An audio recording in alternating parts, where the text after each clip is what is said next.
Welcome back to another ballistics gel test. Today it is time for some more Hornady Precision Hunter. We are shooting the 90 grain ELD-X bullet out of the 243 Winchester. And we'll take a look at the box and ammo for that Hornady Precision Hunter 243 load. Let's flip it around to the back. Here is your promo info for the ELD-X bullet. You can stop, pause, and read all that if you would like to. Flipping it around, here's your velocity info. So this stuff is just tearing it up at 3,150 feet per second.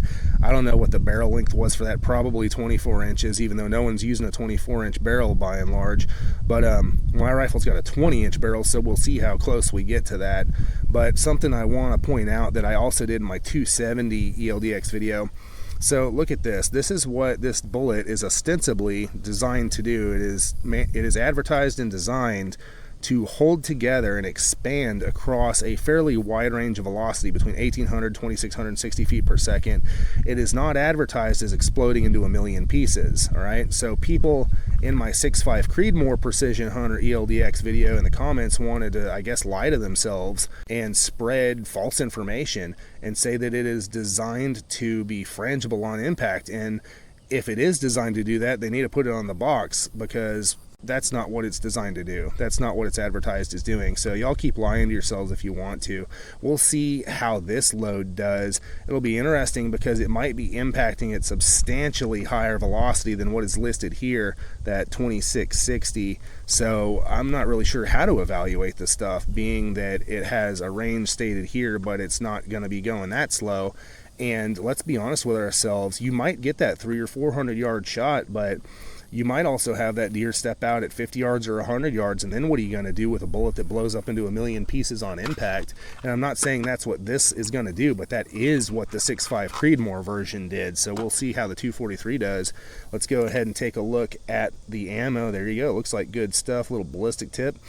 Let's see. And my test rifle today is my Winchester Model 70 Featherweight Compact, chambered in 243 Winchester, of course. It's got a 20-inch barrel. Up top, I've got a Leupold FX2 6-power scope. And coming on back, I've got one of my handmade leather cartridge cuffs. I've got 243 stamped right in it. Check out my website, masonleather.com. It will be linked in the description and the pinned comment. I would absolutely love to make you one. And coming over the other side, I've got my whitetail deer design. We'll be taking 3 shots from 100 yards, firing into 10% ballistics gel that has been calibrated to meet the FBI's ballistics testing protocol. And while ballistics gel isn't an exact proxy for big game, it does provide a repeatable medium through which to test various bullets and ammo against each other. After the shots, we'll examine bullet expansion, weight retention, penetration, and velocity.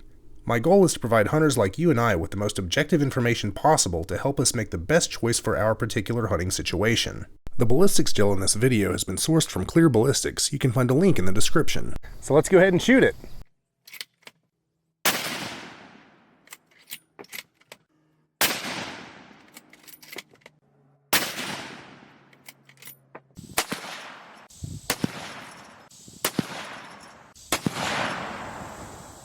And we are down at the blocks after shooting that Hornady Precision Hunter 90 grain ELD-X out of the 243 Winchester. Hopefully you can hear me. It has gotten a little bit windy, but we managed to capture 2 bullets. We got 20 inches of penetration, and I'm going to give it 21.5 inches respectively. I did fire 4 shots because I knew that one did zip out of the block at least. I had one come out and zip out right here at about the 21.5 inch mark, and then the other one, you can kind of see the wound track here, and it zipped out of the block, looks like at about the 17-inch mark. But that tells me that both of those bullets also held together enough to at least get this deep and exit the block. So we did not see complete and total fragmentation of these bullets like we did with the 6.5 Creedmoor Hornady Precision Hunter ELD-X load for whatever reason. Coming on back to the first block, it looks like expansion starts pretty rapidly at about the 1-inch mark.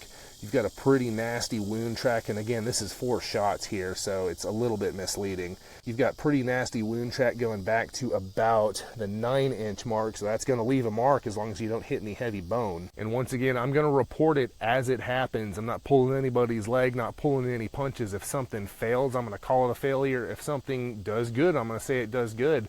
And this particular Hornady Precision Hunter ELD-X load did pretty good. These bullets were trucking along at over 2,800 feet per second up there at the rifle. So down here, it's going to be probably around 2,700 plus feet per second. And they held together. They expanded and held together. Why the 6.5 Creedmoor version of this load didn't do that? Why did all three of those bullets blow up into a million pieces on impact? I have no idea, but it is what it is. And let's take a look at the velocities for that Hornady Precision Hunter 243 load. Our high was 2930, our low was 2873, and our average was 2902. And here we are looking at those 90 grain ELD-X bullets from the 243 pulled out of the gel blocks. First, we'll talk about weight retention. We had the exact same thing for both bullets, 51 grains. That works out to 57% retained weight. That's actually pretty good for the type of bullet that this is. I've seen ELD-X bullets completely explode into a million pieces. Sometimes they perform more like this, so I'm actually kind of happy with it. Now on to expanded diameter. We saw 0.48 inches, 0.4 inches for an average of 0.44 inches. That works out to 1.8x expansion. On that bullet on the right there, you can see the copper petals sort of folded back against the shank of the bullet. There's not a lot of lead left on them, so these things really did sort of compact as they were shoving themselves through the gel blocks. No doubt they had more rapid initial expansion, they just couldn't hold on to that. And now on to velocity. We saw 2930 for the high, 2873 for the low, for an average of 2902, versus the factory build velocity of 3150. So we came in extremely slow, 248 feet per second slow to be precise. I'm actually not surprised. The 243 Winchester needs all the barrel length that it can get to get max velocity. It's what's called an overbore cartridge. Basically, it's got a whole lot of gunpowder for the size of bullet that it is shooting. So you really do need that barrel length. And my particular rifle, remember, has a 20-inch barrel, so we're already a little bit hampered there. And now on to penetration. We saw 20 inches and 21.5 inches for an average of 21 inches of penetration. That is right up there with some of the best 243 loads that I've tested. I'm happy with penetration. All right, y'all, time for final thoughts on that Hornady Precision Hunter 90 grain ELD-X load out of the 243 Winchester. Let me look at my cheat sheet here. We saw 57% weight retention and 1.8x expansion. That's pretty bad, even for the ELD-X bullet. The 270 version did a lot better than that. The 30-06 version, which I have tested, that video is not out yet, also did better than that if I recall correctly.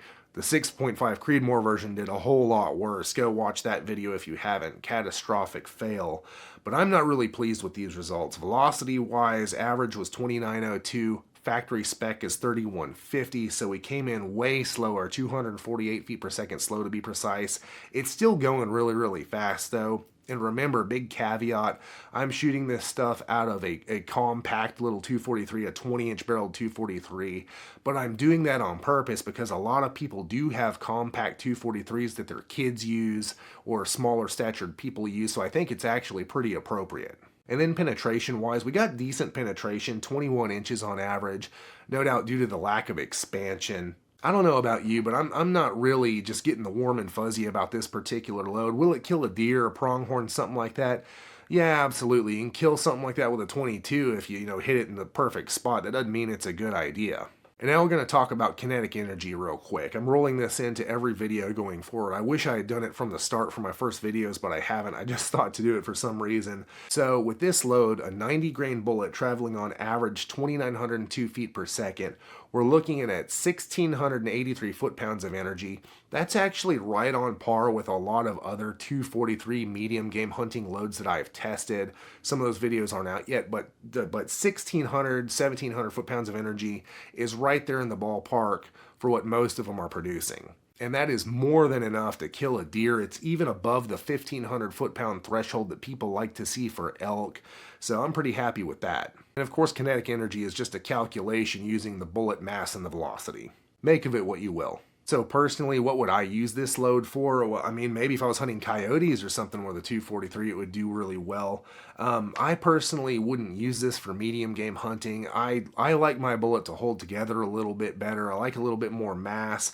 I like a little bit more expansion to produce, a bigger, deeper wound track that's still substantial. And if you've used this stuff and dropped game with it, let us and everybody else know. I'm sure there'll be a bunch of people in the comments saying that, the ELD-X bullet's the greatest thing since sliced bread, like for some reason people think. I don't think that's true, not even a little bit. Could it get the job done? Sure. Would I pick it? No. I think there's better stuff out there. That's just my opinion. Make of it what you will. If you've used this stuff, let me and everybody else know in the comments what you think and how it did. I have some big news. Lots of you have emailed me or commented how much value you get out of my videos. And you've asked me, how can you be a part of this and help support the channel? Well, I got to work and now I have a way. I've created a Patreon account where you can join me in helping our fellow hunters. Click the link in this video's description and watch my Patreon welcome video, where I describe to you how your help will impact this channel and our community of hunters as a whole. And when you join me on Patreon, you'll get a lot more than I can give you here on YouTube. You'll have to go watch that welcome video linked in the description to find out the details. I'll see you there. Hey, if you enjoy these videos, check out my website masonleather.com and get yourself some leather gear handmade by me just for you. I've been handcrafting leather gear for hunters for over a decade and I would love to make you something. The link is in the video description. And check out my channel for more hunting ammo ballistics gel tests.